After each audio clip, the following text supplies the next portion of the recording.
Well, the one place I've really grown to love in Ontario is Northeastern Ontario. And the reason why is I worked up here as a forest technician years ago after graduating from college back in 1981. Ooh, I'm old. Up here in Timmins and Cochrane, it is a true boreal forest. You got a huge jack pine growth behind me here at the campsite. I'm at Kettle Lake Provincial Park, by the way. I love this place. And the reason why jack pine love it up here is it's such really sandy soil. And I'm really quite shocked to see a bunch of red pine coming up through here. I'm not sure if they're planted here or not, but they're rare to see up here. Jack pine, how you identify the jack pine, I need to find a twig.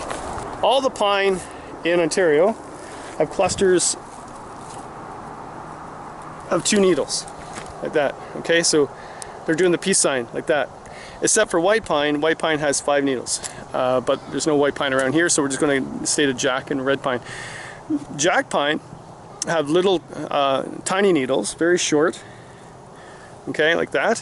Whereas red pine, I'll show you in a minute, have huge long needles, totally different.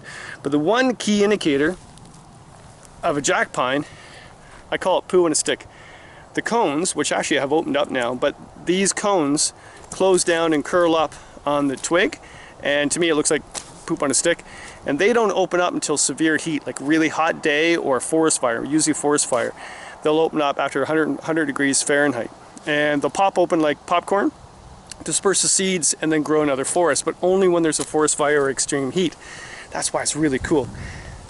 Before that though, you'll see the new growth coming in, and I want to show you something over here.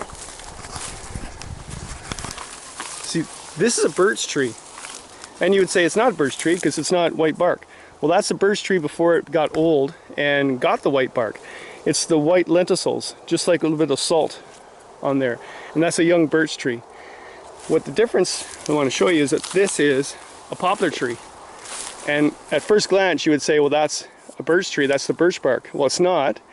It's more a greenish, whitish color.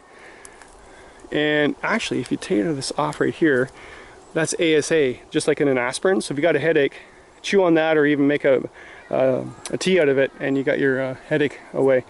But that's a weed tree. So this thing will grow up to about 40 years old, fall over, add soil to the ground for the jack pine. And I love this one. There's a bunch of poplars, but this is the Trembling Aspen. And the reason why it's called Trembling Aspen is the leaves that look like miniature hearts, actually, I think, they have a really loose petiole.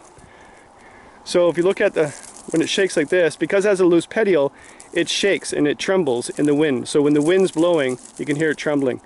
Why I think this is really cool is that when the barometer drops and the temperature's changing, these things will flip and show their underbelly. And that means the storm's coming. So if the entire tree has its underbelly showing, it's going to rain for a couple days. But if only the top is showing, then it's only going to rain for like a half hour. So here's the jack pine. That's really small needles, clusters of 2, peace sign, okay? And if I can go over, show you the red pine. Oh, well, actually, here's a white birch growing, and that's old. So see, it's peeled off the lenticels, okay? So that's its young skin peeling off. And then it turns into the white bark. Why I love white birch, it's also a weed tree, but also has really strong resin oil in the bark, and that's why it's a really good fire starter.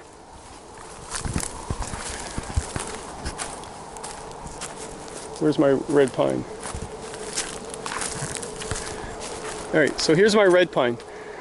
Really quite uncommon at this far north. It's not rare, it's just uncommon. And how it's red pine, first of all, the whole entire bark is reddish hue, so that's why it's called red pine. But look at this. Clusters of 2, but look at the size of those needles, they're huge. There's no other pine that have needles that long. And how to remember this, really good scrub brush for your pots, to clean your pots. Red pine really do a good job on that. Alright. So again, here I am at Kettle Lake Provincial Park. I've been going here since I was a kid, actually. I like this place. And I love Northeastern Ontario because of the biodiversity. In just a couple minutes I've showed you how diverse this whole area is. If you just have to look and watch things change and how they blend together and work together. It's really cool.